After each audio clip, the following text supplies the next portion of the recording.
अस्सलामुअलैकुम। आप देख रहे हैं फ़तवा ऑनलाइन।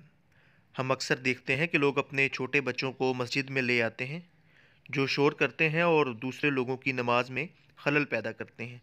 क्या शरीयत इन बच्चों को मस्जिद में लाने की इजाज़त देती है? आइए फ़तवा ऑनलाइन की ज़ुबानी सुनते हैं। लेकिन इस मसले को जानने से पहले, अगर आपने हमारे चैनल फ़तवा ऑनलाइन को सब्सक्राइब नहीं किया तो आपसे गुजारिश है कि हमारे चैनल को सब्सक्राइब कर लें, बेल आइकन को ज़रूर दबा लें ताकि आप हमारी हर नई आने वाली वीडियो का नोटिफिकेशन हासिल कर सकें। बगैर किसी इंतज़ार आज के मसले की तरफ चलते हैं। आज का मसला, मोहतरम जनाब मुफ्ती साहिब जामिया अशरफिया लाहौर, नासमझ छोटे बच्चों को मस्जिद में लाना और उनको नमाजियों की सफ़ में खड़ा करना जायज़ है कि नहीं? जवाब में मुफ्ती साहिब फरमाते हैं, वाज़े रहे कि जब गुमान गालिब हो कि नासमझ बच्चे मस्जिद को नापाक को मुलव्वस कर देंगे, तो ऐसी हालत में इनको मस्जिद में ले जाना मकरूह तहरीमी है। इसी तरह मर्दों की सफ़ में बच्चों को दाखिल करना मकरूह है।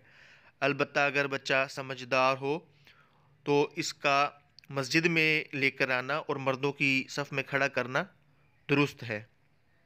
मोहतरम नाजरीन, मज़ीद ऐसे मसाइल को जानने के लिए हमारे चैनल फ़तवा ऑनलाइन को ज़रूर सब्सक्राइब कर लें, बेल आइकन को भी दबा लें ताकि आप हमारी हर नई आने वाली वीडियो का नोटिफिकेशन हासिल कर सकें। अगली वीडियो तक के लिए फ़तवा ऑनलाइन को इजाज़त दीजिए। अल्लाह हाफिज़।